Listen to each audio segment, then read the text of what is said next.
Pardon me and my tone. You can't step to my throne. They ain't working like me. I did this on my own. You asking where we been, huh? I don't know where to begin, huh? All this dirt on my skin. I just came here to win. I'm more than a man, I'm a monster. Somebody call a pastor, doctor. I got a 6 sense for imposters. So now I'm coming for the whole roster. It's not a game, why you playing with me? You could double back, lose track, try and hang with me. It must be in my veins, something you can't tame, cause I break the chains. Can't control me. I got the power, I got the keys, cause I break the chains. They try to hold me, I'ma push back, just wait till you're free.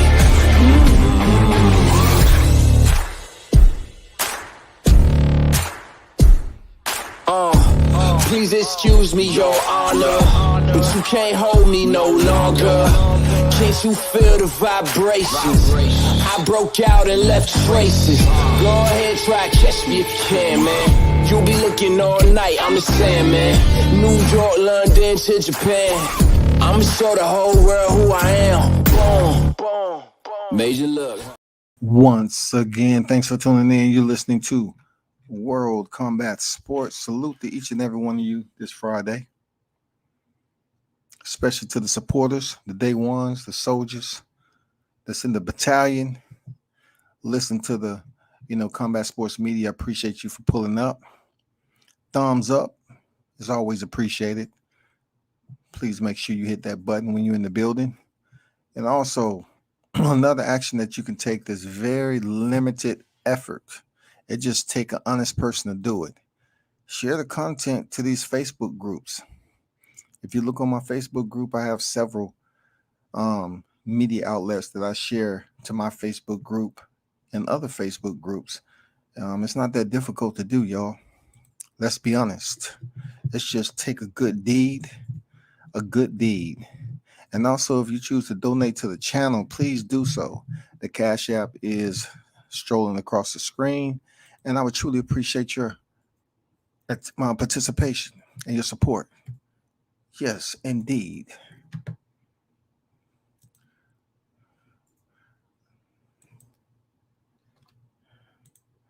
If you're in the building, please, drop that input in that chat battalion so we can chop it up.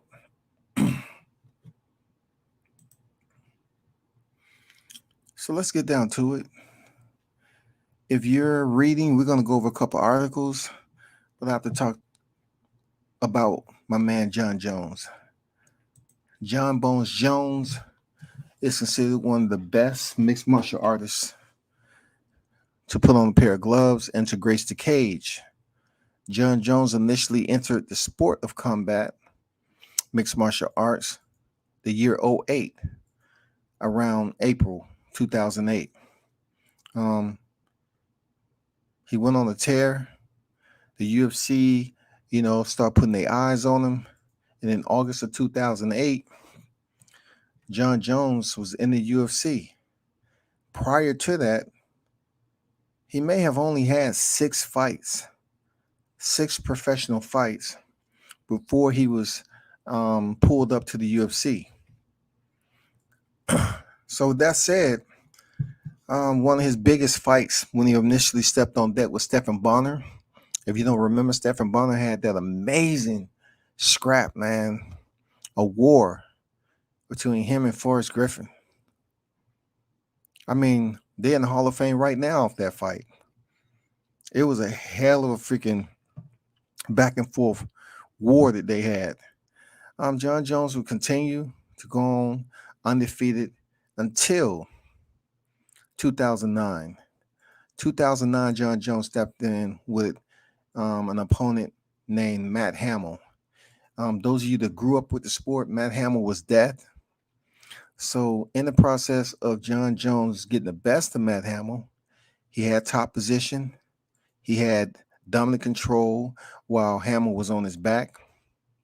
He was striking the downward position with lethal elbows.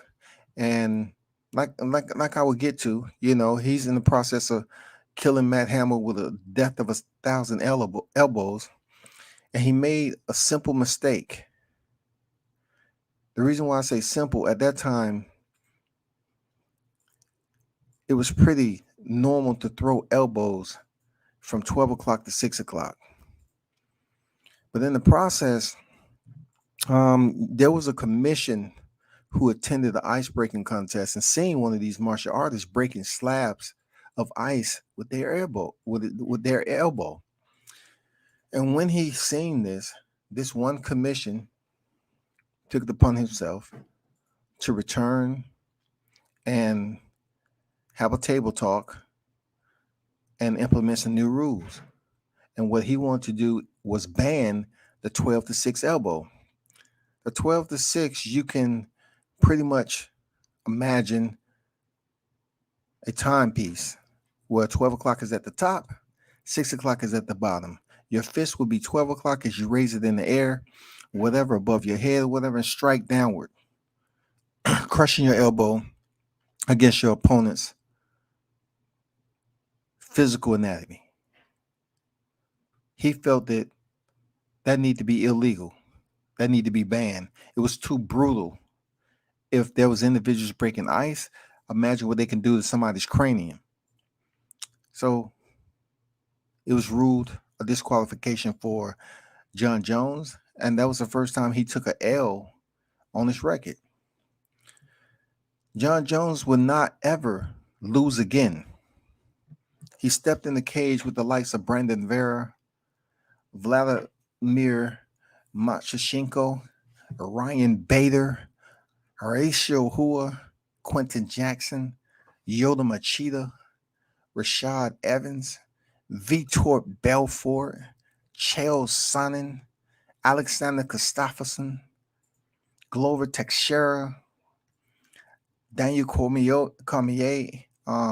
twice, Ovince St. Preux, aka OSP, Dan Henderson, Daniel Cormier in the rematch, Alexander Gustafsson in the rematch, 5-round unanimous decision win over Anthony Smith, Thiago Santos, and Dominique Reyes. Dominique Reyes' fight was February 2020. All right, that was the last time he stepped in the cage. Now, an important piece to this is, now I must tell you, within that Hall of Fame legendary career with those names on his resume, there's not many people in MMA and a lot in boxing that can't touch this resume, hands down, period. With the amount of champions that's on there, it's a sick roster, big names, huge credentials. But let me get to what has been Jon Jones' downfall as a competitor, all right? Former UFC light heavyweight champion Jon Jones was arrested Friday morning, just hours after his Hall of Fame induction ceremony in Las Vegas. At 5:45 a.m. local time, the Las Vegas Metropolitan Police Department arrested Jon Jones on 2 charges. So before I go further, I want you to look at the charge sheet and what he was charged with.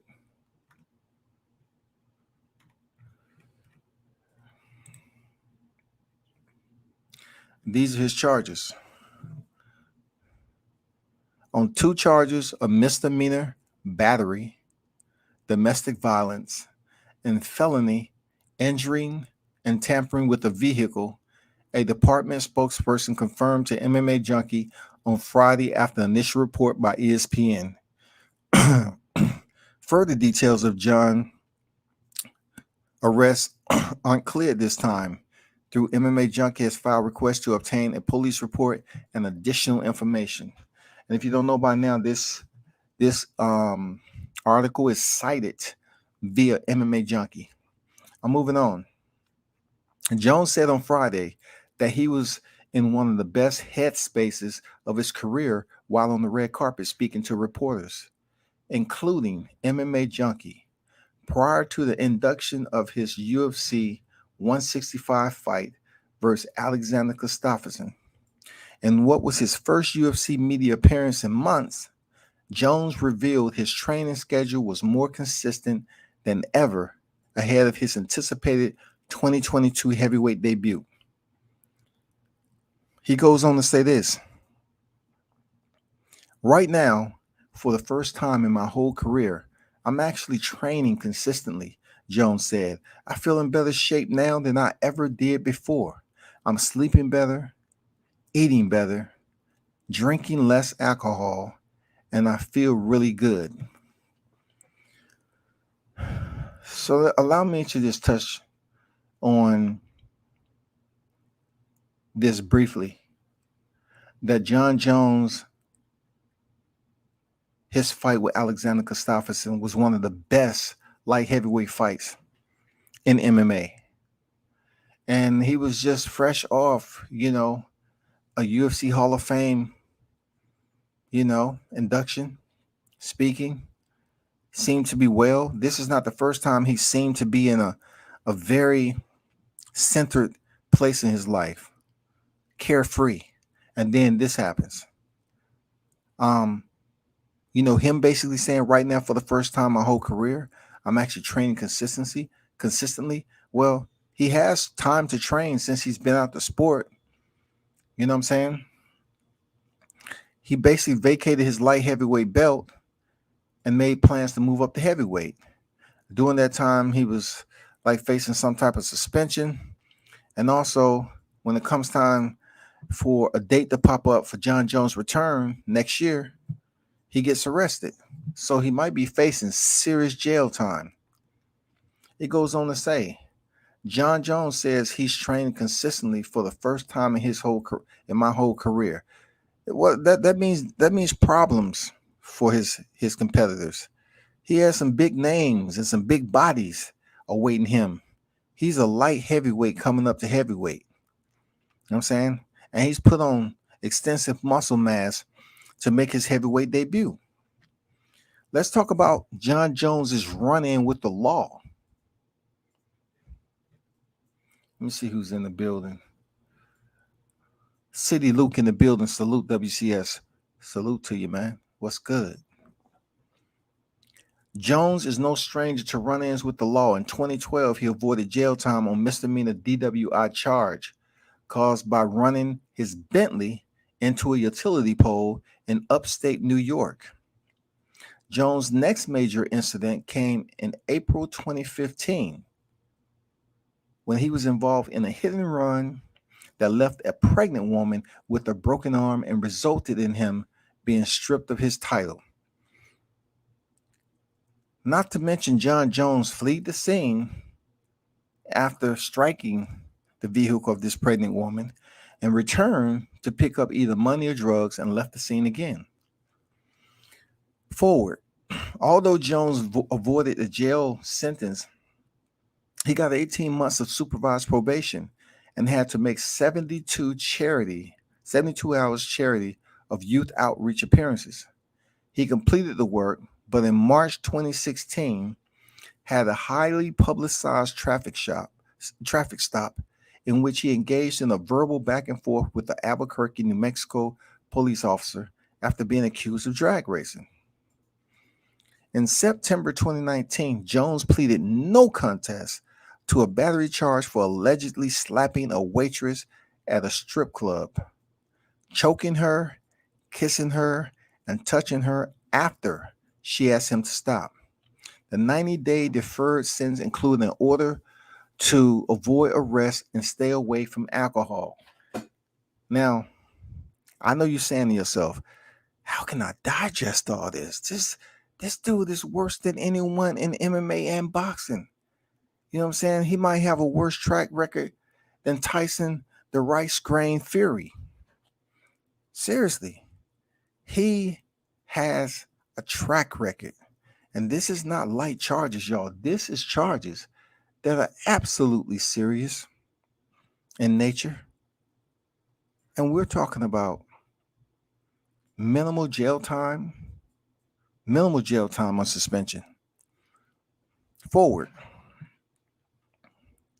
In September 2019, Jones pleaded no contest to a battery charge for allegedly slapping a waitress at a strip club. Now, I'm going back over this because he slapping a waitress at a strip club, right? Choking her, kissing her. That's assault, right? And touching her after she asked him to stop. That can turn into attempted rape and all that. The 90-day deferred sentence, including the order to avoid arrest and stay away from the alcohol. Wow, man, these individuals with deep pockets and fame, they can get away with something, can't they? Like if that would have been you and I, we would have still been locked up right now. It's no questions asked, man. If we would have been up there in a strip club without an identity as popular as John Jones, we would have absolutely never been able to come back to YouTube again because we'd be locked up. Forward. In March 2020, Jones was arrested at 4:43 a.m. local time in his home, city of Albuquerque, on charges of driving under the influence, negligent use of a firearm, possession of an open container, and no proof of insurance. If you don't remember when this was absolutely during the curfew. Albuquerque, New Mexico had a curfew during the pandemic. Jones out there in his truck. He must have got seriously bored or on drugs, alcohol, whatever. He took it to the streets. Someone heard a firearm go off. You know what I'm saying? Jones was intoxicated a bit. And, he had no proof of insurance. I mean, that could be anybody. But once again, it was him breaking the law. Seriously. And this is my boy, for real. I like John Jones, man. Forward. Jones, 34, does not currently have a fight on the books. Recent months with the UFC have been testy, but Jones voiced optimism the two parties would come to terms of his heavyweight debut in the second quarter of 2022. He last competed in February 2020 and won a unanimous decision over Dominic Reyes at UFC 247. He later vacated his light heavyweight title in anticipation of his move to heavyweight. Deshaun Thompson on deck. What's good? So, let's get to the oh shit moments with John Jones. John Jones' career has been an oh shit moment. He has made it perfectly clear that he is a grimy dude. He is not a role model for no one. And he cannot promise that he would not be indulging in alcoholic beverages. He said he couldn't promise he would be sober and drug free. He couldn't promise that. He let it be known. That was with alcohol and the cocaine. He let it be known, right? But his collective career, with all the names that he has on there, I mean, I'm talking about a phenomenal breastplate of credentials when it comes to the fighters that he's facing in his career. Unbelievable. His medals are official and certified in the sport of mixed martial arts. They're certified. No ifs, ands, or buts about it.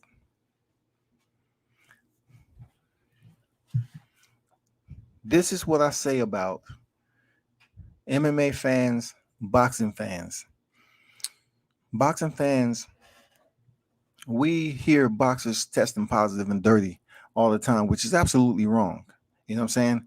But how long boxing fans hold grudges is just incredibly senseless. They hold grudges forever and a day, right? But over here in mixed martial arts, John Jones have accumulated so many criminal incidents to the point where you would think he would be the most vilified athlete, regardless of his black skin or not, he would be the most vilified mixed martial artist in the sport. And I'm here to tell you firsthand that is far from it. It's absolutely far from it. I'm talking about moon to earth. When it's time for Jon Jones to return to the cage, people are cheering him on. There may be some sprinkles, some little freaking whispers, echoes, you know, or boos.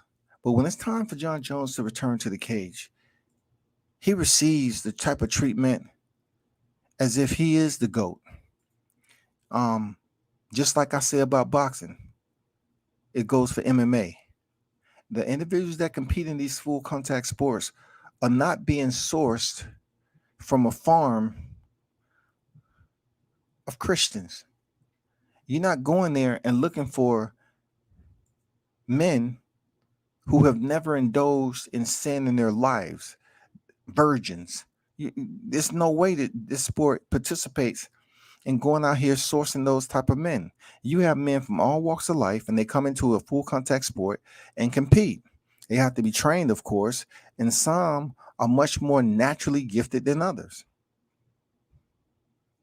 So if you're seeing certain fighters, like Jon Jones, who's continually to put himself in the dimmest light possible when it comes to, the morals and principles, when it comes to good sportsmanship, when it comes to representing the sport, he is standing beneath a low wattage bulb, because each and every time he shines, it starts to flicker a short time later, because that's who he is as a person. The same thing with another guy, Jason Mayhem Miller. He used to fight in mixed martial arts, and he's been arrested several times, but he's going to jail. He's doing things that has him confined.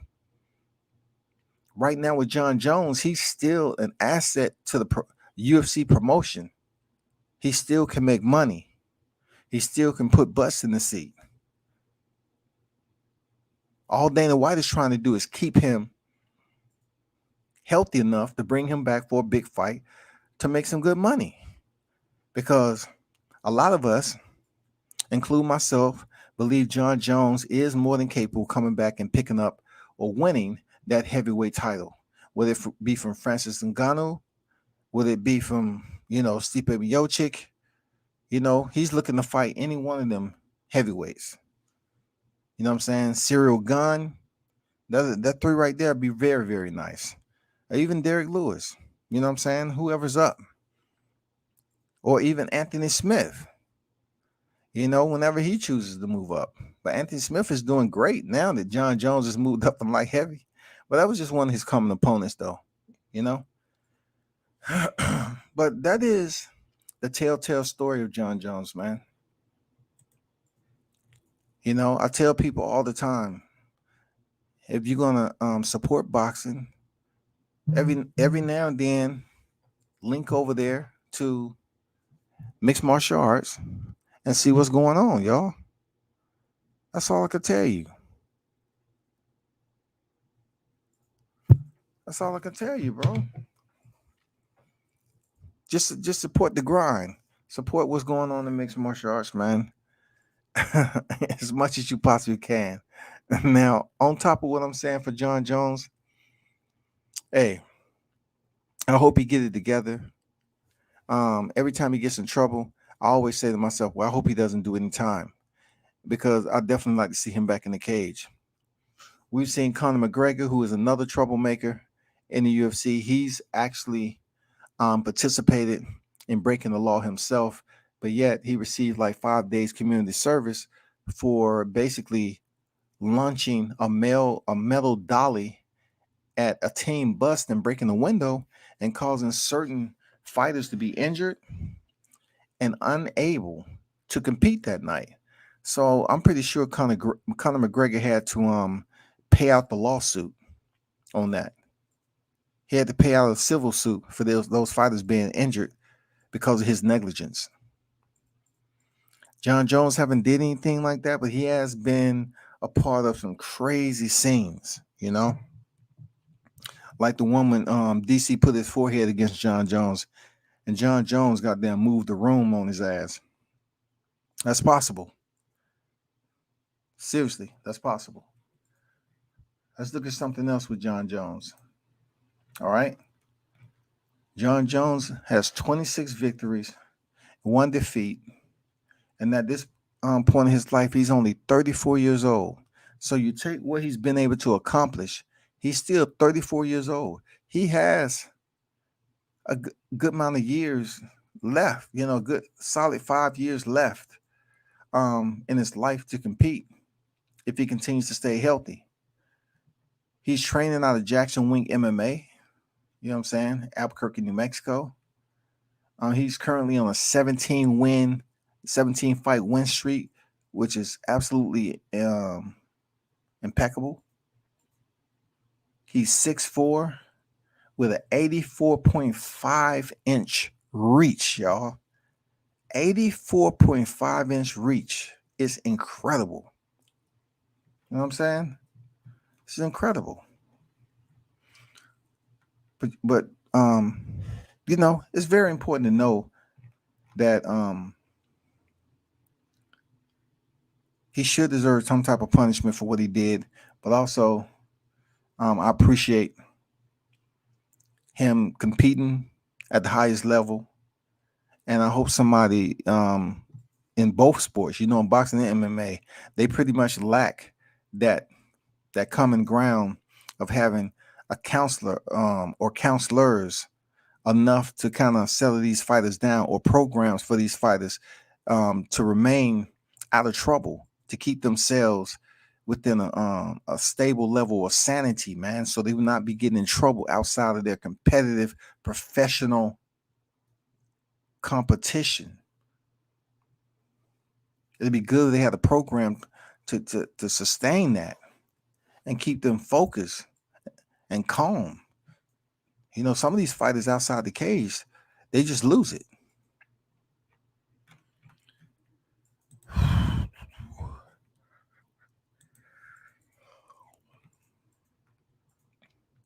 I always get my best love when I'm talking MMA. But you know what? Y'all about to be pissed. Y'all about to be pissed because I'm going to start back talking about MMA pretty heavy. That's what I do. I'm definitely going to start talking about mixed martial arts. And guess what? BJJ. Oh, yes.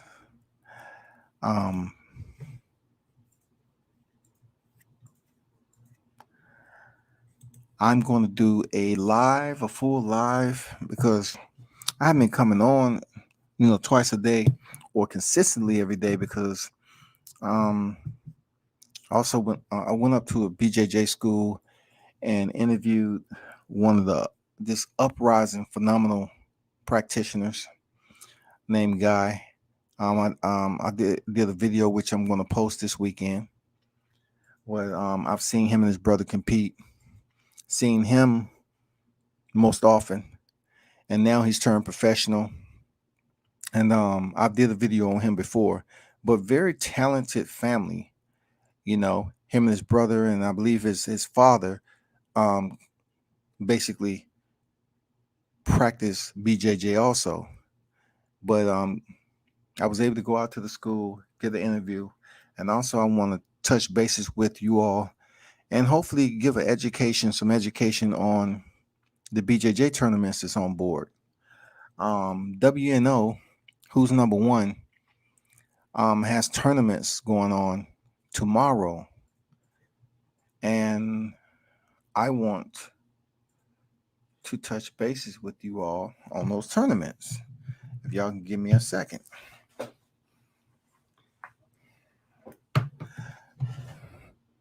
You know what? I'm going to wait.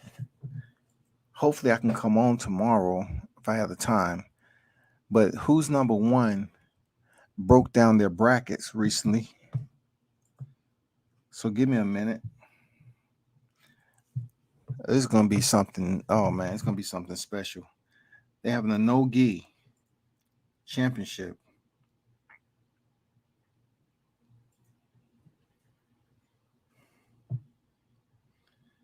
Who number one?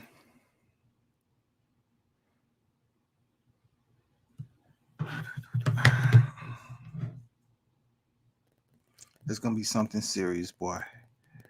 It's gonna be something serious.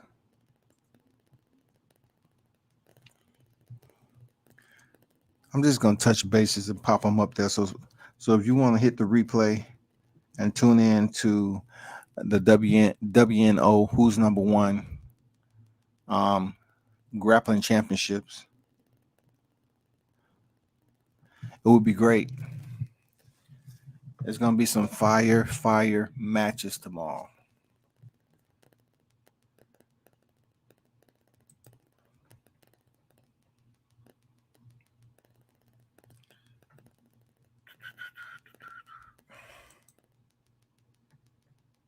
Johnny Jones is the GOAT. There, Esco, he's the GOAT. Goats get in trouble too. Real talk. You know, combat sport practitioners, pugilists, they have always gotten in trouble in some way, shape, or form. This is nothing new. Don't act like it's all new because it's Johnny Bones Jones. This has been going on forever and a day. I am no way, shape, or form condoning it, but I'm just putting it out there for your awareness in case you didn't tune in and knew it happened. You know, that's all. That is all I'm saying to you tonight. Understand that this is not a drama club, but a promotion for when they fight. Yes, sir. Yes, sir.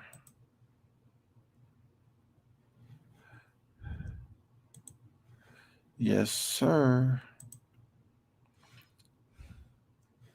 Okay, so let me try to pull these up right quick.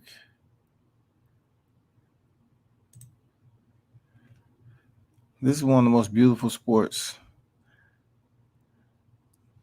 that you can put your kid in. BJJ. Period. I'm not bullshitting you. It's a beautiful web of lies that will bring the truth out of you. That's all it is. It allows you to spin the web on your opponent. Set traps. You don't have to be the biggest. That's why so many ways you can be successful and increase your confidence with Brazilian Jiu-Jitsu. It's just amazing art. The system and everything is just truly fantastic. Fantastic.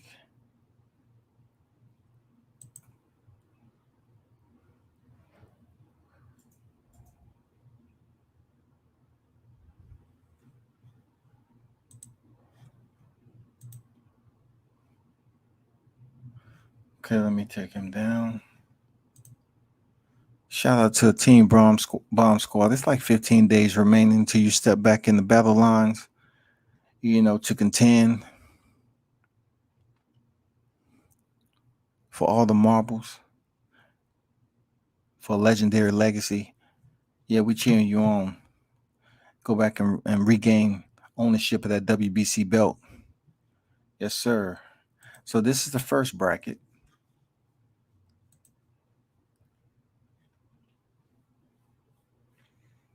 This is the women's heavy bracket.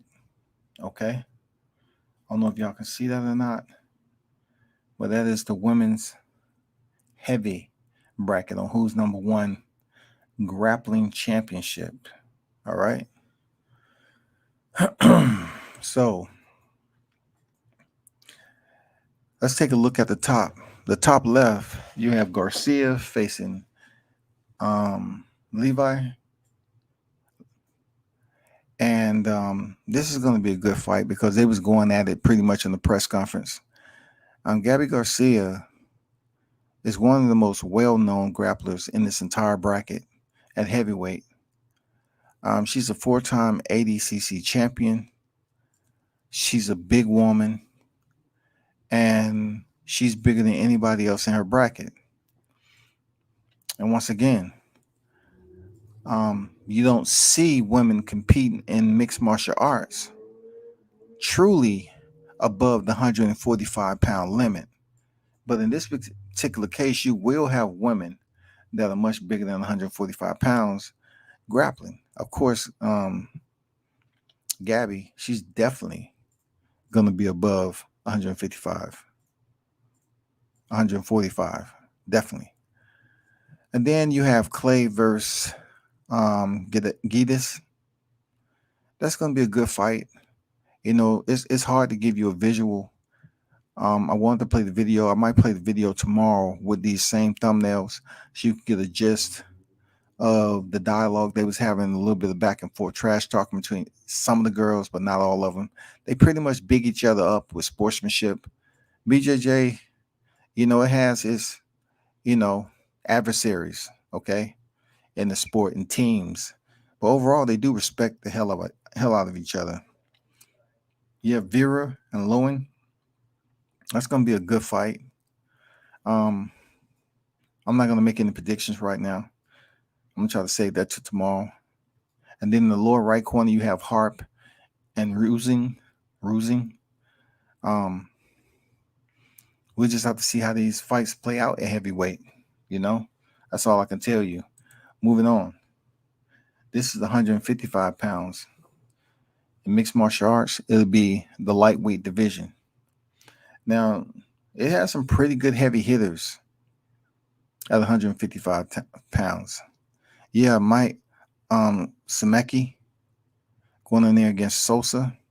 Simeki also has a sister who compete.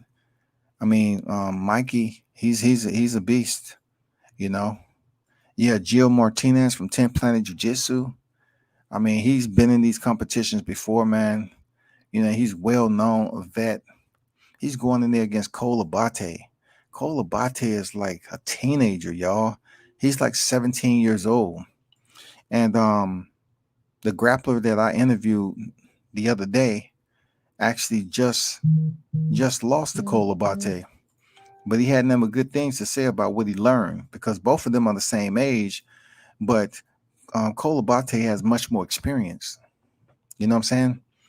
But he's in there with the very talented Gio Martinez out of 10th Planet, San Diego, California, over there with Eddie Bravo and the boys. It's going to be a good match. Both of those. Musumeci, Sosa, Martinez, Abate. Moving over to the Ruotolo. If y'all don't follow grappling enough, the Ruotolo brothers. Very entertaining group of brothers, man. 155 pounds. He's facing Pato. That's going to be a good fight. The way these grapplers fight is different than what you ever see. Because some love to fight off their back. Some love to get dominant position. Some like to take it off the feet.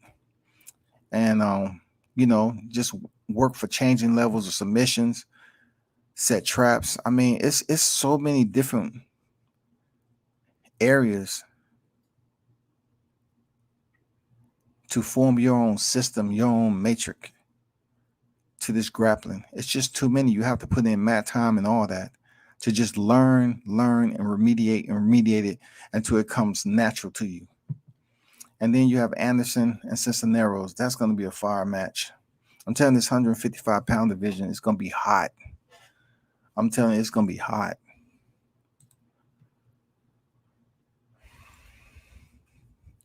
The Who's Number One Championship at 115 pounds. If you don't know, in mixed martial arts, the 115 pounds is the strawweight division. We have Bastos going in against Gwen.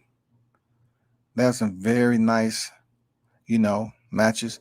Musumeci, that is the sister of Mikey Simeki. So she's going to be facing, she's coming back into competition from being out since 2019. So she's coming back into the game. She can also grapple her ass off too. And she's facing Ella Quinn. This is bracket to Who's Number One Championship. in that weight class. Now for Gundram, she reminds me of the Sakuraba of grappling. She don't say too much, but she's extremely entertaining and talented in her grappling game. She gives a straight face most of the time, but her skills are top notch, leveled up. I like to see her grapple. I definitely like to see her grapple. I also like to see Kelly grapple too. So this is the first rounds of the Who's Number One Championship in different divisions. And also you have Khan who can get down. She's going in there against Crane, and that's going to be a damn good grappling match. Very methodical. You have to actually have a thought process. You have to have a mental you have to have a mental index on certain areas of your game, on what chapter are you going to turn the pages on when you in there. You can be all over the place. You know what I'm saying? Trying to turn the page to get to this place, to this place. What do I do here? Setting traps over there. I mean, this is all something that you're working off point of contacts. And also you're working for momentum all the time. You're just working for so much, man, to gain control of your opponent. So much, man. You're defending and offending. This is the 185-pound, which in mixed martial arts would be the middleweight division. This is the big boys. You got the other Rotolo brother. He contends at 185 pounds. He's going against Tama. That's going to be a nice one. You have Leon and Blank. Man, these some heavy hitters on here, man. Jimenez and Couch. I like Couch.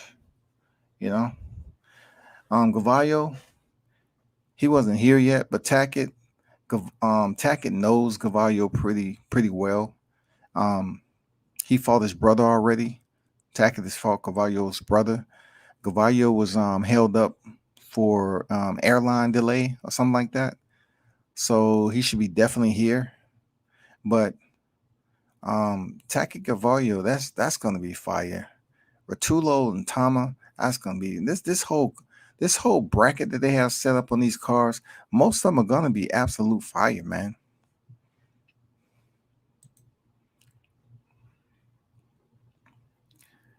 And this is the kings of the kings right here, the heavyweight division in the Who's Number One Championship. Man, let me tell you, if y'all don't know about Big O, this guy will be considered overweight in the sport of boxing if he had gloves on and you checked out his stature and his physique. This guy, you would say, no, he can't move fast. This guy's extremely tough to submit. Former ADCC champion, he knows what it's about. He's been at the top. He's fighting Johnson. He's grappling Johnson. He's contending against Johnson. And then you have Spriggs and Hassam. That's going to be a good fight. They didn't have too much trash talking to say. They respected each other at the presser. You know what I'm saying? That's going to be a good bout, in my opinion. Budani and Fowler will also be on the bracket at the first fight. Duarte. There's a lot that's riding on Duarte too. And his fight with Bowen. Like he's a really good high-level grappler. If you look back at Duarte when he fought Nicky Rodriguez, Nicky Rodriguez had came off a win against Cyborg and Sanchez. You know what I'm saying? He went in there and defeated Nicky Rodriguez. So these guys get their experience in these high-level competitions. And if you don't follow the sport, you're not going to know what I'm talking about. It's okay. There's not too many people that's in here, but I'm definitely going to begin to do what I do regardless. Speaking MMA and BJJ tournaments. They have a BJJ tournament that's going down real soon in Texas. That's going to be for the championships. The IBJJF championships, I believe. No gi. This is going to be no gi. If you don't know what no gi means, is just look at it this way. When you see most martial arts take place, and you have a full gi top and bottom with a belt, that is, gi. That is a gi grappling with a full uniform on. A no gi is mostly hash guards. All right, hash guards, shorts, shirt, sometimes no shirt. I think it's much more harder to, compete in no gi than gi, because it leaves you with very limited material to gain control of your opponent. That's just my opinion, people. But appreciate everyone for pulling up, though. You know what I'm saying?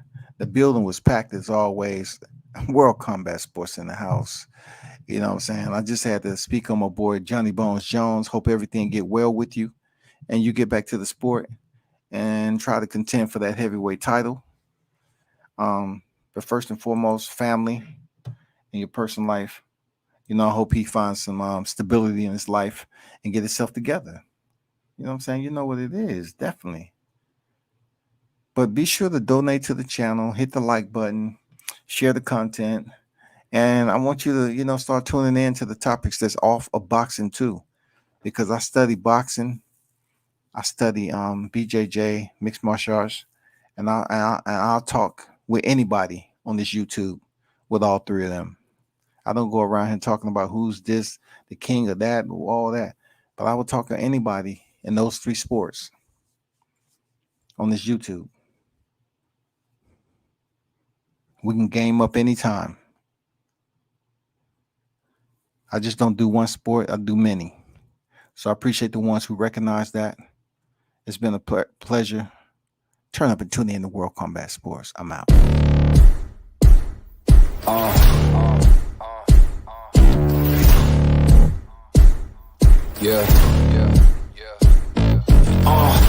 Pardon me and my tone. You can't step to my throne. They ain't working like me. I did this on my own. You asking where we been, huh? I don't know where to begin, huh? All this dirt on my skin. I just came here to win. I'm more than a man, I'm a monster.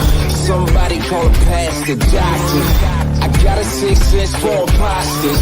So now I'm coming for the whole roster.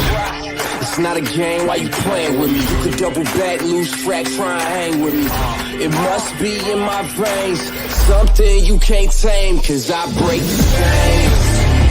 Can't control me.